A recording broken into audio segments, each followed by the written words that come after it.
selamat datang di podcast Jogo Konco. Konco di Jogo, anti bully. Yeay.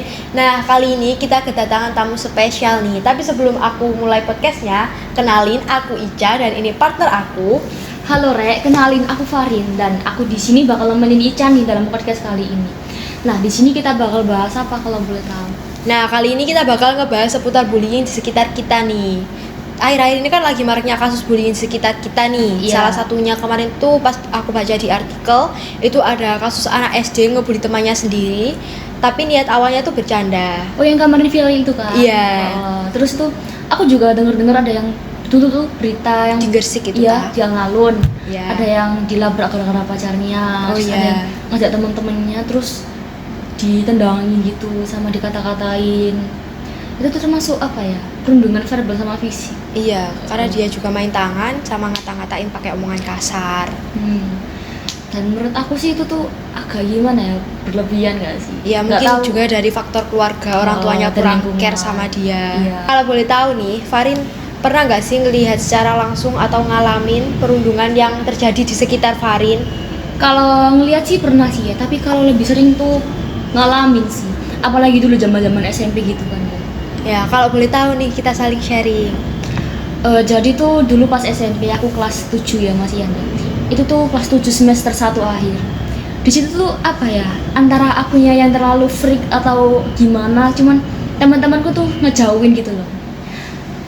Aku juga dulu tuh wibu, jadi kayak gimana ya? Teman-temanku tuh ada yang bilang, "Wah, kamu wibu gitu-gitu kan ya." Terus itu tambah lama kelamaan tuh teman-temanku ngejauhin. Tahu gak sih kayak Oh, gitu-gitu. Cuma gara-gara wibu doang ya sampai kayak gitu. Nggak tahu deh ya, kan zaman dulu. Iya. Terus lama-lama kan rasanya kan kayak sesek kan ya, kamu tuh kayak nggak punya teman, dijauhin gitu. Iya. Terus aku tuh curhat ke BK. Nah jadi itu kan aku kan habis cerita di BK ya, jadi tuh tapi BK aku tuh cuma ngerespon gimana ya, kamu tuh harusnya tuh begini sama temenmu, kamu harusnya lebih berbaur kayak. Jadi aku nggak dapet solusi gitu loh.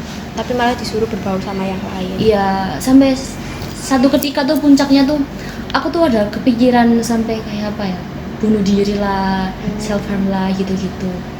Ya kan zaman-zaman dulu kan ya kayak nggak tahu sih lebay atau enggak, tapi aku pernah kepikiran gitu dulu. Nah, sampai BK tuh tahu kalau aku ada niatan mau gitu. Terus tuh orang keluarga aku tuh dipanggil. Cuman apa ya? Bukannya menyelesaikan masalah tuh tambah masalah. Tambah panjang masalahnya. Kayak masalah yang di kelas belum selesai, Ketambahan masalah keluarga. jadi tuh kayak Makin pusing ya. balance banget sih. Kelam lah. Tapi untungnya sih itu udah apa ya?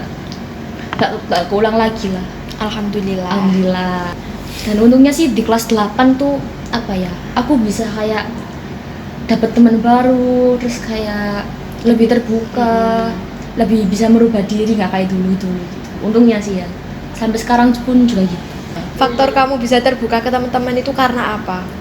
Karena apa ya, karena dulu tuh temenku sama pas zaman kelas 7 sama kelas 8 tuh beda gitu. Kayak yang kelas 8 tuh lumayan dewasa gitu lah ya. Oh iya. Kayak kalau ada yang gini tuh lebih ke, misal ya kamu tuh penyendiri, lebih ke apa ya, dideketin, Bukan malah dijauhi.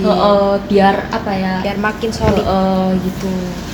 Terus yang kedua apa ya, aku tuh juga sadar diri sih, kayak aku kan udah kelas 8 nih, masa aku cuma gitu-gitu aja, aku juga pengen punya temen gini. Nah, Farin ngerasa nggak sih dari perundungan tersebut dampaknya itu apa? Dampaknya banyak sih, apa ya, yang paling puncak tuh ya tadi kayak mau bunuh diri sama self-harm. Terus yang kedua tuh kayak apa ya, rasanya mau ke sekolah tuh Jadi takut gitu ya. takut, terus nggak ada motivasi belajar, kayak aku tuh pengen cepet-cepet pulang, cepet-cepet tidur di kamar. Aku dulu juga agak kurang gimana ya, sama keluarga juga ya kurang deket, makanya aku jadi kayak ya gitulah, lebih ke kesepian sih. Apa yang buat Farin terbuka sampai sekarang nih? Yang pertama sih apa ya, aku kan kayak tambah dewasa tuh tambah harus keluar dari zona nyaman gitu. Iya. Aku tuh harus aktif organisasi, kayak harus aktif gini kan. Iya. Udah mikirin masa depan juga kan ya, kayak ya udah lalu lupain yang dulu. Nah, saran Farin kepada teman-teman yang sekarang lagi di fase bullying itu gimana? Kalau aku sih apa ya, kamu harus ngerubah diri dulu sih. Kalaupun nggak bisa kayak apa ya, kamu harus berani ngelawan. Kalaupun nggak sih, kamu harus keluar dari harus- zona nyaman itu. terus harus apa ya, curhat sama orang tua ataupun orang terdekat sih. Karena apa ya, kalau kamu nggak terbuka sama orang lain juga, orang lain nggak bakal tahu apa yang kamu rasain. Tahu nggak sih? Iya, tahu kok, tahu. Lagian kalau dipendem kan sesek juga kan ya. Iya. Apalagi kamu nggak punya temen gitu. Jadi nggak apa-apa, kamu harus terbuka sama orang tua kamu, sama keluarga kamu, sama sahabat kamu, ya itulah. Makasih ya udah saling sharing di episode kali ini. Semoga kita bisa saling sharing untuk episode selanjutnya. Aku juga seneng sih sharing-sharing di sini, kayak apa ya, bisa bagi pelajaran sama temen-temen sama gini. Kalau ngalamin hal yang sama, ada kalanya tuh kita harus terbuka sama orang lain. Itu sih pesan dari aku. Oke guys, terima kasih sudah menonton podcast episode podcast kali ini. Semoga kita dapat bertemu di episode selanjutnya. Terima kasih. Bye. Terima kasih.